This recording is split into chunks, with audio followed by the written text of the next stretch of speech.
નમસ્કાર દર્શક દોસ્તો, હું છું નિખિલ મદ્રાસી। આજે સ્થાનિક સ્વરાજ્યની ચૂંટણીનો ચક્રાવો આપની સમક્ષ પ્રસ્તુત કરી રહ્યો છું। આ હું ચેમ્બરના પ્રમુખ તરીકે નહીં, પરંતુ વ્યક્તિગત નિખિલ મદ્રાસી તરીકે અને સુરત ચેનલના સ્થાપક તરીકે કેટલીક વાતો મને શેર કરવાનું ગમશે એટલા માટે આ પ્રસ્તુત કરી રહ્યો છું, જેથી આપણને સૌને થોડોક સુરત મહાનગરપાલિકા સહિત ગુજરાતની ચૂંટણીઓનો ભૂતકાળનો ખ્યાલ આવે। અત્યારે મહિલા અનામતની વાત ચાલી રહી છે અને એ બિલ પણ પસાર થશે જ, પરંતુ હજુ સુધી પણ સુરત મહાનગરપાલિકામાં માત્ર 5 જ મેયર મહિલા બની શક્યા છે। એ 5 મેયર વિશે આજે મારે તમને વાત કરવાની છે। અને તેના સૌથી પહેલા જો કોઈ મેયર હોય, મહિલા મેયર, તો 1996માં ગીતાબેન દેસાઈ। ગીતાબેન દેસાઈ એક મક્કમ નેતા હતા, એમનો ઉત્સાહ અદમ્ય હતો। તે વખતે સુરત ચેનલ મહાનગરપાલિકાની સાથે મંથલી કોન્ટ્રાક્ટથી બંધાયેલી હતી, એટલે સુરત મહાનગરપાલિકાની સારી પ્રવૃત્તિઓને લોકો સમક્ષ વ્યક્ત કરવી એ અમારું કામ હતું। તો લગભગ એક દિવસની અંદર કોઈ વખત તો 7-8 કાર્યક્રમો, એ ખાતમુહૂર્ત હોય, ઉદ્ઘાટન હોય, કોઈક મોટા સંમેલનો હોય, ગીતાબેન દેસાઈ સર્વત્ર અત્ર તત્ર હાજર રહે।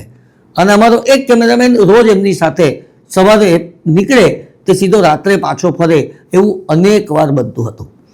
અદ્ભુત વ્યક્તિત્વ, અને બોલવામાં પણ એકદમ બેકપાપ, જરાક પણ કોઈની શરમ નહીં રાખે, અધિકારીઓને પણ તતરાવી નાખે।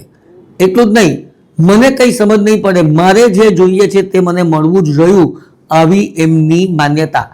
અને એટલે ગીતાબેન દેસાઈ એક જ વર્ષ મેયર રહ્યા, કારણ કે તે વખતે એક જ વર્ષની મેયરની ટર્મ હતી, પણ એક વર્ષમાં તેમણે અદ્ભુત કામ કર્યું। ત્યાર પછી મને બરાબર યાદ છે કે 1999માં સબિતાબેન શારદા મેયર હતા। વિરાટ એપાર્ટમેન્ટ, દિવાળીબાગ, અથવા ગેટ, સુરત ખાતે રહેતા હતા। ખૂબ શાંત અને ખેલદિલી ધરાવતા ઇન્સાન, સાદા। ત્યાર પછી તો તેઓ રાજ્યસભાના સભ્ય પણ બન્યા, અને વર્તમાનની અંદર તેઓ પોતાની એક આભા ખાતે કોલેજ પણ ચલાવે છે અને ખૂબ સુંદર સામાજિક પ્રવૃત્તિઓ પણ કરે છે। તેઓ રાષ્ટ્રીય સ્વયંસેવક સંઘની વિચારધારા સાથે સંકળાયેલા। એમના પતિ શ્રી વિરેન્દ્ર કુમાર શારદા અને એમના જેઠ એટલે આપણા યુનિવર્સિટીના 2 ટર્મ સુધી જેઓ કુલપતિ રહી ચૂક્યા હતા, પ્રેમકુમાર શારદા। સબિતાબેન શારદાઈ નમ્રતા અને લાગણીનો ધોધ વેવડાવે તેવા મેયર હતા, અને એટલે તેઓની લોકપ્રિયતા પણ એક જ વર્ષની અંદર ખૂબ વધી હતી, એમ કહું તો ખોટું નથી। ત્યારબાદ 2003માં સ્નેહલતાબેન ફકીરભાઈ ચૌહાણ આપણા શહેરના મેયર બન્યા। સ્નેહલતાબેન અને ફકીરભાઈ એ જ્યારે 99માંથી 98 કોર્પોરેટરો ચૂંટાયા હતા 1995ની ટર્મમાં, ત્યારે બંને એક જ પક્ષના કોર્પોરેટર હોય તેવી વિરલ ઘટના બની હતી। એમની સાથે બીજા એક કપલ પણ હતા, ગમનભાઈ અને મીનાબેન, એ પણ એક વિરલ ઘટના હતી। પરંતુ સ્નેહલતાબેન માટે એટલા માટે બહુ આદર છે કારણ કે એમની બહુ બધી કસોટીઓ થઈ હતી, અને એમાંની એક કસોટી એટલે એ પર્ટિક્યુલર સમયગાળાની અંદર તેઓ વેકેશન માટે બહારગામ ગયા હતા અને પંચગીની ફરવા ગયા હતા। ફકીરભાઈ તેમની સાથે હતા, અને પંચગીની અંદર એમને ખબર પડે છે કે સુરતની એક બસને અકસ્માત ટળ્યો છે। કમનસીબે એ અકસ્માતમાં 25 જણના મોત થયા હતા, લગભગ। હવે પ્રશ્ન એ હતો કે આ 25 જે લાશ હતી આપણા સુરતીઓની, એને સુરત કેવી રીતે લાવવી? એટલે તે વખતે નરોત્તમભાઈ પણ મંત્રી હતા, કાશીરામભાઈ સંસદ સભ્ય હતા। એટલે કાશીરામભાઈએ દિલ્હીના એમના સંપર્કોનો ઉપયોગ કરીને, નરોત્તમભાઈએ એમના ગુજરાત સરકાર અને મહારાષ્ટ્ર સરકાર સાથેના સંબંધો ઉપયોગ કરીને આ આખી વ્યવસ્થા ઊભી કરી। પણ પ્રશ્ન ત્યાં આવતો હતો કે કઈ રીતે સાથે આ બધાને લાવવા, કારણ કે બધાના સંબંધીઓ ત્યાં પહોંચે અને રાજ્ય બદલાય એટલે કાયદાઓ બદલાય, એને કારણે મુશ્કેલીઓ પણ વધે। પરંતુ જેમ તેમ કરીને સંકલન સાધીને એક જ મૃતદેહની આખી ગાડીમાં સ્નેહલતાબેનની ગાડી આગળ ચાલે અને પાછળ આખી આ ગાડી ચાલે તેવું કરુણ દ્રશ્ય તે વખતે સર્જાયું હતું। સિવિલ હોસ્પિટલની અંદર લગભગ 20 કલાકની જર્ની પછી તેઓ જ્યારે આવ્યા, અને ત્યારે સ્નેહલતાબેન અને ફકીરભાઈ બંને ભાંગી પડ્યા હતા। એ દ્રશ્ય મને અત્યારે પણ યાદ છે, અને ધ્રુસકે ધ્રુસકે ચોધાર આંસુએ એક મેયરે આવા પ્રકારનું નેતૃત્વ કરવું પડે એ વાત પણ મને બરાબર યાદ છે। પણ સ્નેહલતાબેને આબાદ કામગીરી કરી હતી, તેમ કહું તો ખોટું નથી।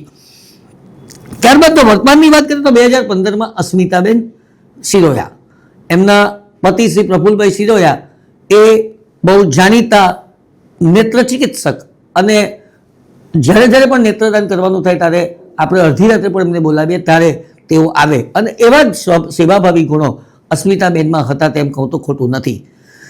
ખાસ કરીને સૌરાષ્ટ્રવાસી પ્રભુત્વ ધરાવતા વિસ્તારમાંથી આવીને આ શહેરનું નેતૃત્વ કરવું એ પોતે પોતાનામાં એક બહુ મોટી ઘટના છે એમ કહું તો ખોટું નથી. અને એવા અસ્મિતાબેન આજે પણ રાજકારણની અંદર અને સામાજિક જીવનની અંદર પ્રબુદ્ધ છે. અને છેલ્લે જે મહિલા મેયર આવ્યા તે 2021માં હેમાલીબેન બોગાવાલા. હેમાલીબેન મોઢ વણિક સમાજનું વર્ચસ્વ ધરાવતા વિસ્તારમાંથી આવે એટલે એમનામાં એ ગુણો પણ હોય, અને તેને કારણે એમણે પણ ખૂબ ઉત્સાહપૂર્વક આ શહેરનું સુકાન સંભાળ્યું. આ એક નવું સુરત હતું જ્યારે હેમાલીબેન મેયર બન્યા, અને એ વખતે જે સ્વચ્છતાના એવોર્ડ્સ આપણને પ્રાપ્ત થયા, લોકોમાં એક નવી જાગૃતિનો સંચાર થયો, આ બધું કદાચ તેમના નેતૃત્વને આભારી હતું તેમ કહી શકું. ત્યારબાદ તો હેમાલીબેન ભારતીય જનતા પાર્ટીમાં ખૂબ આગળ વધ્યા છે અને હજુ પણ ઘણા બધા હોદ્દાઓ ભોગવે છે, અને તેઓ ક્યારેય નિવૃત્ત થવાના નથી એ પણ આપણને ખબર છે કે હજુ તેમની ઉંમર પણ ખાસી એવી છે કે જેઓ આગળ વધી શકે. એટલે આવા જે 5 મેયરની મારે તમને આજે વાત કરવી હતી તે વાત મેં આપની સમક્ષ પ્રસ્તુત કરી. એ કોમન વાત એટલી જ છે કે 5 ભારતીય જનતા પાર્ટીના મેયર હતા, અને અત્યાર સુધીમાં બીજા 7 ડેપ્યુટી મેયર મહિલા બન્યા છે. એમાં 1991માં મંજુલાબેન પટેલ, અને એ વખતે એક એવું રાજકારણ હતું કે મહાનગરપાલિકા સ્થિર શાસન આપી નહોતી શકતી બંને પાર્ટીઓ, અને એક અચાનક સવારે ખબર પડે છે કે કોંગ્રેસમાંથી 17 કોર્પોરેટરોને કાશીરામભાઈએ અને ફકીરભાઈએ ખેરવી લીધા, અને એમાંથી એક નવા યુગની શરૂઆત થઈ, અને તે વખતે ડેપ્યુટી મેયર હતા મંજુલાબેન પટેલ. ત્યારબાદ તો સ્નેહલતાબેન ચૌહાણ પણ ડેપ્યુટી મેયર રહી ચૂક્યા. ડૉક્ટર જયાબેન અમીપરા સૌરાષ્ટ્ર વિસ્તારમાંથી આવતા હતા, અને ડૉક્ટર હોવાને નાતે એમણે ખૂબ સુંદર કાઠું કાઢ્યું હતું.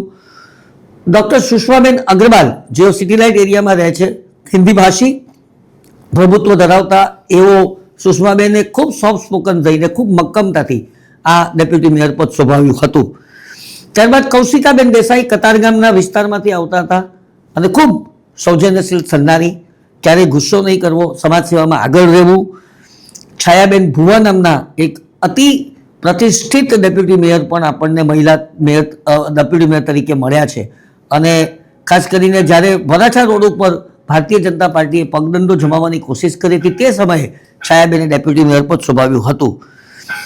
રાણા સમાજમાંથી વર્ષાબેન રાણા આવ્યા, અને એક ઝંઝાવટી ડેપ્યુટી મેયર તરીકે એમણે ફરજ બજાવી, અને ગોપીપુરા વિસ્તારમાંથી આવતા હતા, રાણા સમાજના વર્ચસ્વ ધરાવતા વોર્ડમાંથી આવતા હતા, અને એટલા માટે એમનું નેતૃત્વ પણ કાબિલે દાદ હતું તેમ કહું તો ખોટું નથી.